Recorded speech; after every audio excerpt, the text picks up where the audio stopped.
नमस्कार। आज हम कुछ बहुत गहरे सवालों पर बात कर रहे हैं। ईश्वर, धर्म और सत्य की खोज। जी। और इसके लिए हमारे हाथ लगा है ओशो और डॉक्टर जाकिर नाइक के बीच हुए एक काल्पनिक संवाद का, यूं कहिए, एक दिलचस्प हिस्सा। इसमें ये दोनों विचारक हैं, वो इन मुद्दों पर अपनी, कह सकते हैं, बिल्कुल अलग राय रखते हैं। बिल्कुल।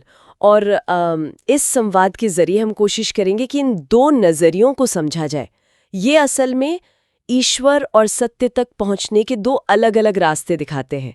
एक है विश्वास और अनुसरण का, और दूसरा वो है अनुभव और खोज का। तो चलिए शुरू करते हैं सबसे बुनियादी सवाल से, जो इस संवाद में उठा। क्या ईश्वर एक है? डॉक्टर नाइक का इस पर क्या कहना था? डॉक्टर नाइक ने, देखिए, पूरी स्पष्टता और मजबूती से कुरान का हवाला दिया। उन्होंने कुल हुवल्लाहु अहद का जिक्र किया कि कह दो वो अल्लाह एक है। अल्लाह बेनियाज है, ना उसने किसी को जना, ना उसे किसी ने जना, और कोई उसका हमसर नहीं। तो उनके लिए ये इस्लाम की बुनियाद है, एक अटल सत्य। परे जाता हुआ लगता है ना? हाँ हाँ, बिल्कुल। ओशो ने कहा कि ईश्वर कोई नाम नहीं है, ये तो एक गहरा अनुभव है। आप उसे अल्लाह कहें या राम कहें या गॉड कहें या कुछ भी, नाम से कोई फर्क नहीं पड़ता। अच्छा। असली चीज है ध्यान में, मौन में उतरकर उसे महसूस करना। उनके लिए जो धर्म ग्रंथ हैं वो बस इशारे हैं। इशारे हैं, मंजिल नहीं। हाँ, मंजिल नहीं। तो यहीं पर वो स्रोत का, मतलब ज्ञान के स्रोत का बुनियादी फर्क साफ दिखता है। एक के लिए प्रकट ग्रंथ ही अंतिम सत्य है और दूसरे के लिए व्यक्तिगत अनुभव वो कसौटी है।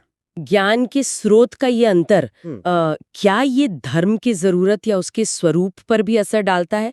संवाद में ये सवाल भी उठा था शायद। हाँ, निश्चित रूप से। जब मॉडरेटर ने पूछा कि भाई क्या धर्म आवश्यक है, तो डॉक्टर नाइक ने जोर देकर कहा कि हाँ, समाज को चलाने के लिए धर्म अनिवार्य है। ये सही गलत की पहचान कराता है, एक नैतिक ढांचा देता है।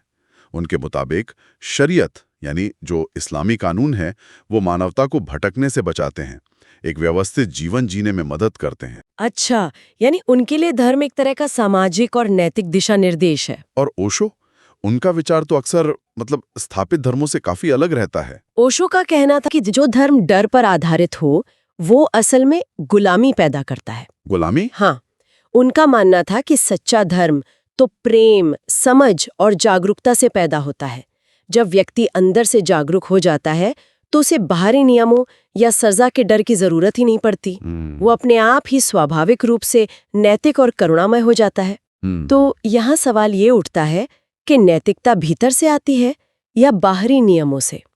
एक अंदरूनी अनुशासन की बात कर रहे हैं, दूसरे बाहरी विधान की। सही, बिल्कुल यही। ये जो अंदरूनी बनाम बाहरी का द्वंद्व है, ये स्वर्ग और नर्क की उनकी समझ में भी झलकता होगा। इस पर उनके विचार तो हमने सुना एकदम विपरीत थे। अरे हाँ, बिल्कुल। डॉक्टर नाइक के अनुसार जन्नत यानी स्वर्ग और जहन्नम यानी नर्क ये वास्तविक भौतिक स्थान है। अच्छा, असल जगह। हाँ, ये अच्छे और बुरे कर्मों का एक तार्किक परिणाम है, अल्लाह के न्याय का हिस्सा है। कर्मों के आधार पर मरने के बाद रूह को या तो इनाम मिलता है या सजा, यानी भविष्य में मिलने वाला फल। बिल्कुल। जबकि ओशो इसे वर्तमान का अनुभव बताते हैं। कुछ ऐसा? सही कहा आपने। ओशो स्वर्ग और नर्क को मनोवैज्ञानिक अवस्थाएं मानते थे, जो कहीं बाहर नहीं, हमारे अंदर ही मौजूद हैं। हमारे अंदर कैसे? जब मन प्रेम, आनंद और शांति से भरा है वही स्वर्ग है, और जब मन में घृणा, क्रोध, ईर्ष्या, दुख भरा है वही नर्क है। ये कोई मरने के बाद की घटना नहीं, बल्कि इसी पल की सच्चाई है, अभी और यहीं की। वाह! तो एक भविष्य की बात कर रहे हैं, दूसरा वर्तमान क्षण के अनुभव की। कमाल का विरोधाभास है हर कदम पर। तो अंत में सबसे अहम सवाल पर आते हैं, सत्य तक पहुंचने का रास्ता क्या है? इस पर क्या मार्गदर्शन मिला इन दोनों से? डॉक्टर नाइक ने एक सीधा और स्पष्ट मार्ग बताया। अल्लाह की किताब यानी कुरान, उसको समझना, पैगंबर मोहम्मद के दिखाए रास्ते पर चलना और अल्लाह के आदेशों का पालन करना, उनके लिए यही एकमात्र प्रामाणिक मार्ग है। मतलब विश्वास और अनुसरण पर जोर है। एक तरह से कहे तो एक परिभाषित नक्शा दिया गया है जिस पर चलना है। समझ गई। और ओशो, उनका निमंत्रण किस ओर था?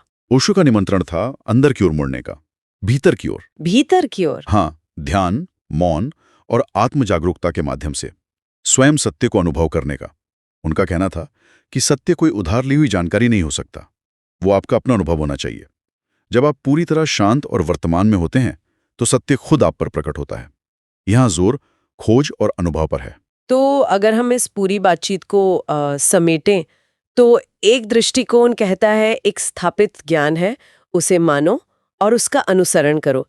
ये बाहरी मार्गदर्शन पर आधारित है। बिल्कुल। और दूसरा दृष्टिकोण कहता है सत्य तुम्हारे भीतर है, उसे खोजो और स्वयं जानो। ये आंतरिक अनुभव और व्यक्तिगत यात्रा पर बल देता है।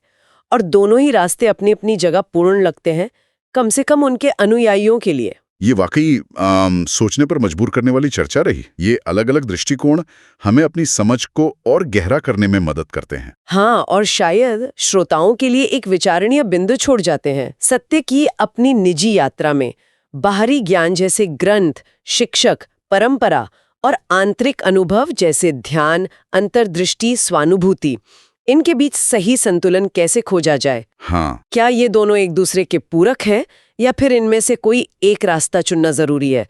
ये सोचने वाली बात है।